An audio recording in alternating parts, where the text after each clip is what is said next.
Happy Women's Day to all the women around the world. And of course, here on the NTV Style Project, we find it befitting to celebrate the women that are adding a brick to the fashion arena here in Uganda.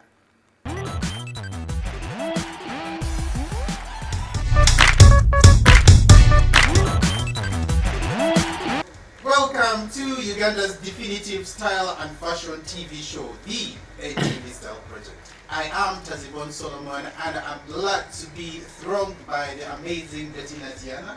Good evening, guys. I'm so happy to be here. Tonight we discuss the achievements of some of the greatest women in the fashion industry. So if you're back home, sit back, relax, and enjoy the show with us. And our guest for tonight, who happens to not be a stranger to the show, ladies and gentlemen, founder Abrams Style and Fashion Awards and proprietor Abrams Collection, Brian Ahumuza. Welcome to the NTV Style. Thank you so much, Desbon. I'm very excited to speak about one of the most powerful topics, right? Yeah. Women. What does Women's Day mean to you, Bettina? To me, Women's Day is all about women empowerment, and this was a day, 8th March, that was set aside to put an end to discrimination of women in the workplace, in the parliament, in anything that has to do with business and economic growth. In layman's understanding, Women's Day is all about celebrating women. I feel if you look at the African tradition, women were supposed to be home, women were supposed to carry, women were supposed to take care of the children. So I think it's a day that came to bring, like, to show that, you know, this shouldn't happen. Women are so much more. Yes, they are so much more than just staying home and raising the kids and doing all this housework.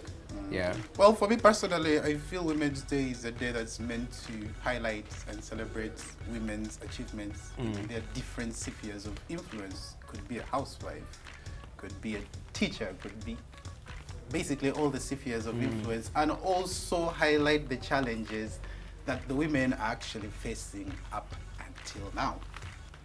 So today on the show, of course, we have the honor of profiling some of the most powerful and influential women that have shaped the Ugandan fashion industry in one way or the other. And to start it off is Elizabeth Berger.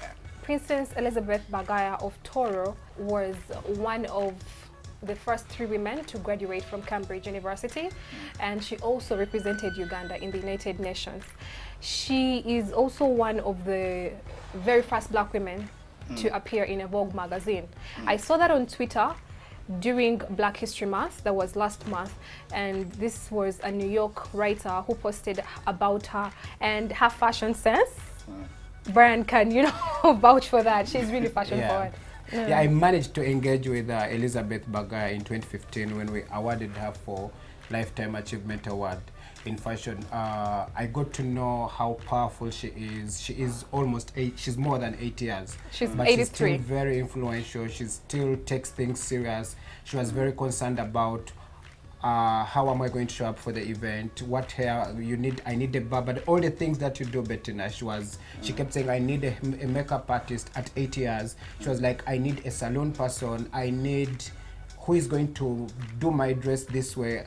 Okay, she was quite a diva. She happened to be an actress as well. Yeah. I remember the movie that we all grew up to, Sheena. Yes. Yeah, she was actually like, she had a role in it. Yes, and this movie was shot in South Africa. And of course, part of her many accomplishments includes the fact that she was the first East African woman to make it to the British Bar. Now, that basically is very huge. She's very, very inspirational. So guys, you could just go on Google, you could get to learn more about this iconic woman. Yeah. And what is she up to right now? Because I know you had a moment to interact with her. Yeah, I had a moment.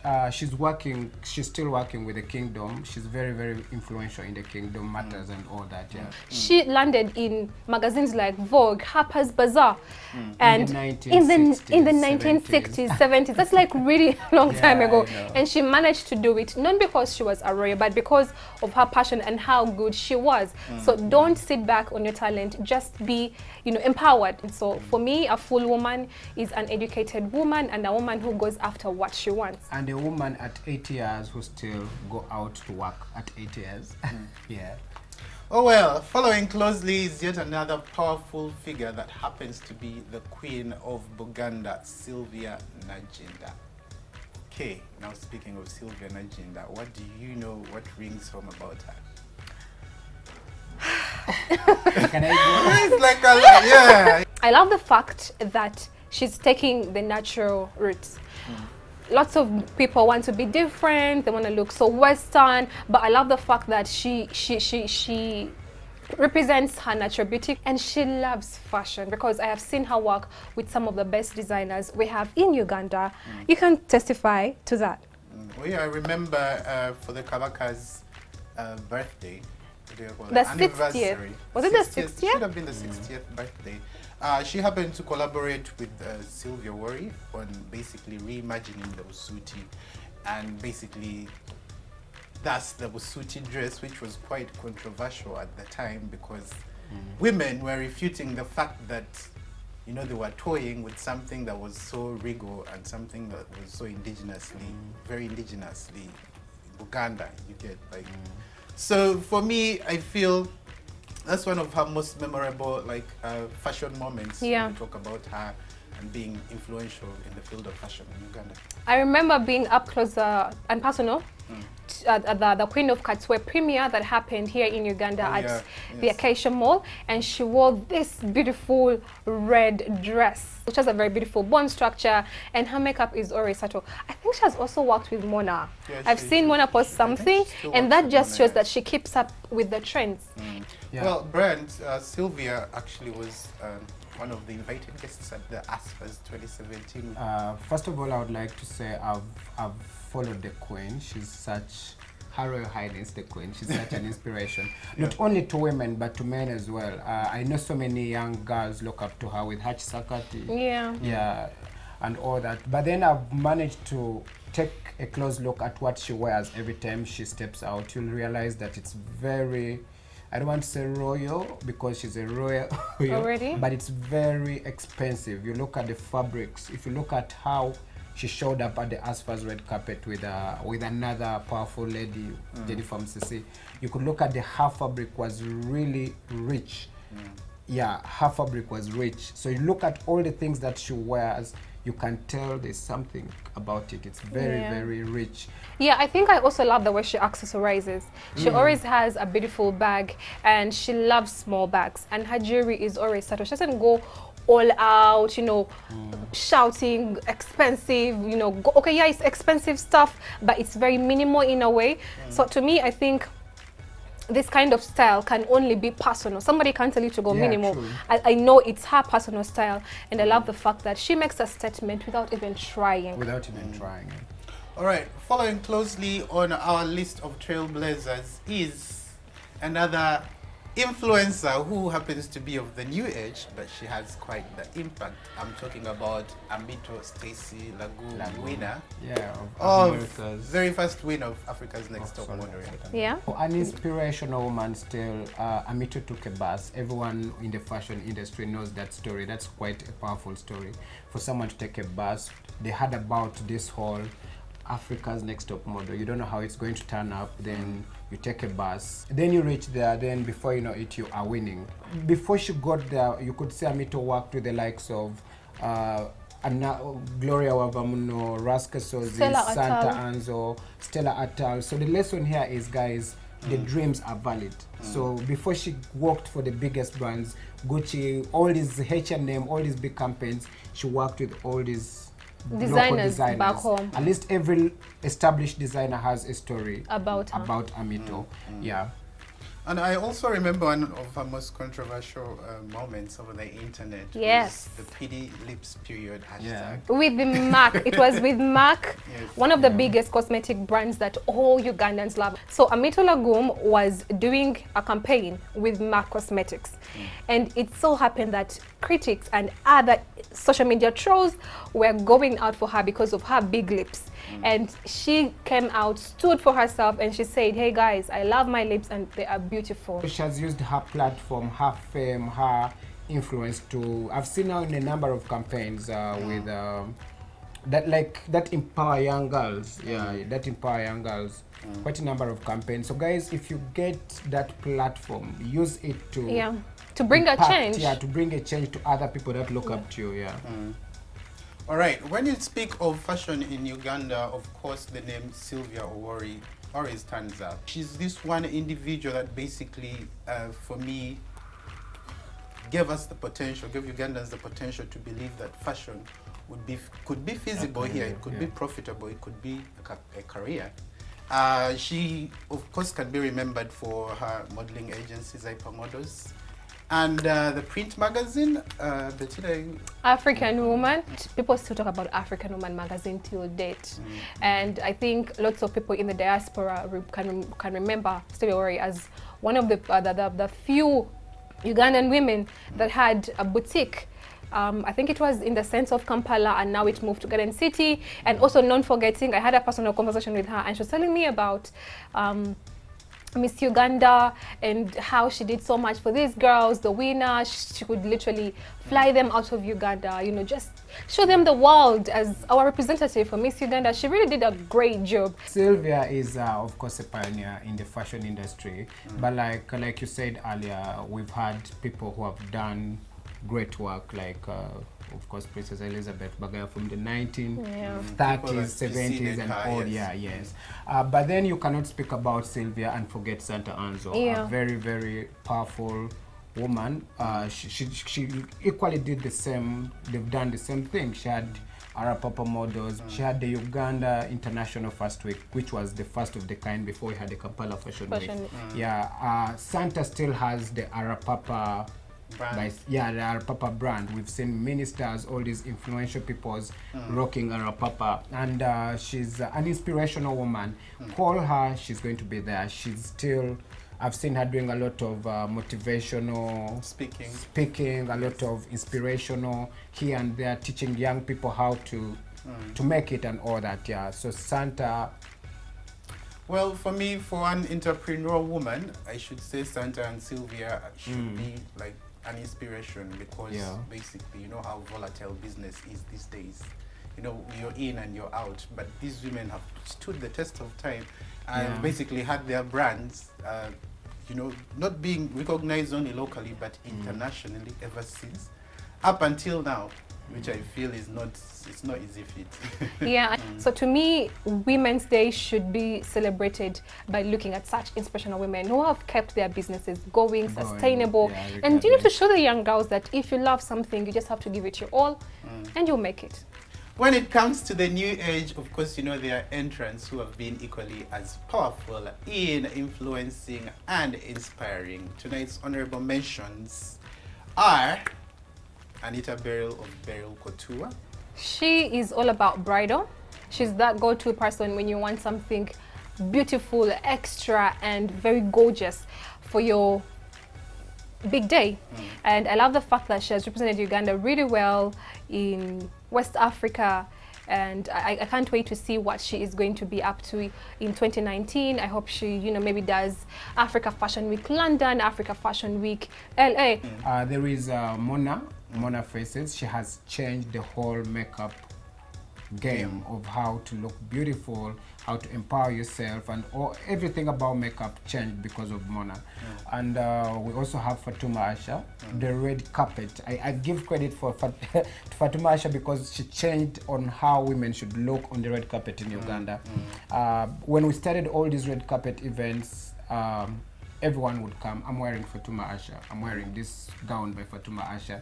So I give her credit for that, and she won Best Designer at the ASFAs last year. I saw a post of her saying she's not taking on any more orders because she was overbooked for the ASFAs. That is very important. Sometimes we need the money, then you keep taking on. The next thing, you're disappointing your clients. Let's take a break for now. We return with a fashion performance from a special creator.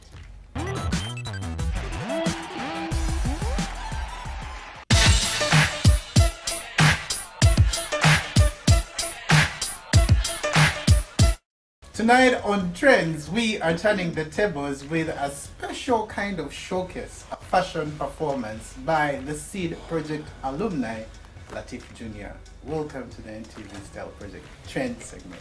I appreciate that, my brother. So what are you going to be doing for us today? Something. It's not new. It's just surprising. I hope you guys love it. Yeah, it's gonna be a dress. We're gonna make it live here on the show. In how long? The shortest time possible. All right, let's get the ball rolling.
So wow, that was record time, Latif. Thanks. So take us a bit behind the process. What did it take to actually come up with this amazing dress? Because for me, it's mind blowing that you have a dress in 3 minutes. Under 3 minutes. Basically, as you know, fashion designing, we start from the basics. As you saw me down here, measuring, cutting, and sewing. Those are the main stages. So we came up with this beautiful dress. So these dresses basically they're for the last minute funks, whereas even performances on sets, video shoot sets, an artist can be like, I need something cool in the last on set. So the maestro of making last minute outfits. Okay, as you know, the African fashion industry is also growing, so we need to be more innovative and more creative. That's why we young artists, we come up with such innovative ideas to make our industry grow more big, you know.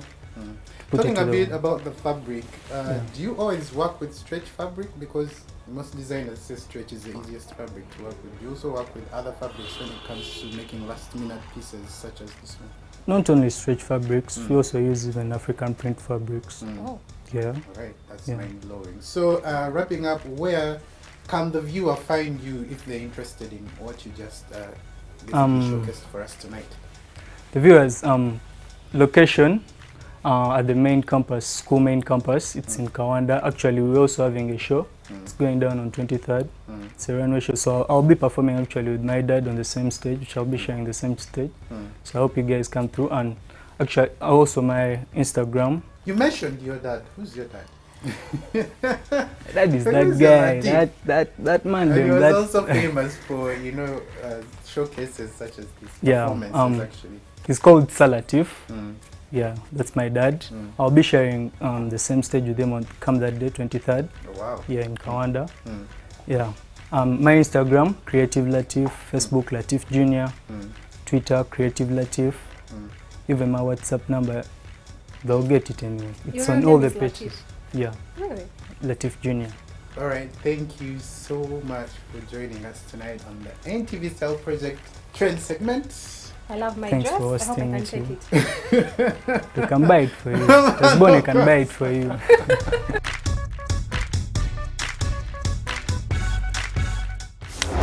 If you enjoyed tonight's show, do remember to engage with us. Tell us about who your inspirational women are.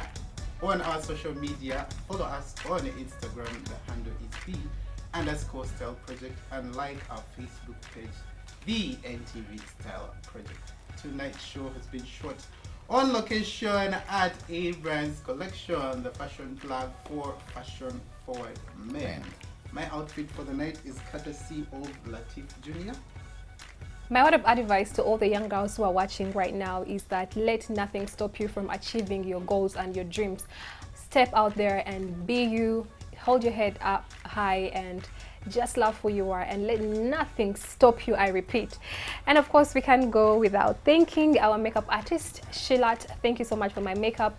And of course, if you loved my ensemble, it is by Kim Swagger. Make sure you check him out on Instagram for more. Okay guys, after tonight's episode, I really feel proud that we've managed, the Asfas have managed to honor, to celebrate these powerful women we've just mentioned on the show.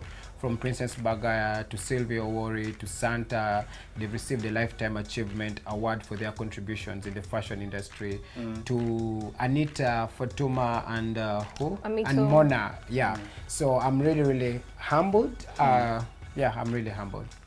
Well, very, very profound. If you enjoyed tonight's show, do engage with us on our social media. Let us know who your inspirational women are in these different spheres of influence. Tonight's show was shot on location at A Brands Collection, Garden City, the plug for fashion forward men.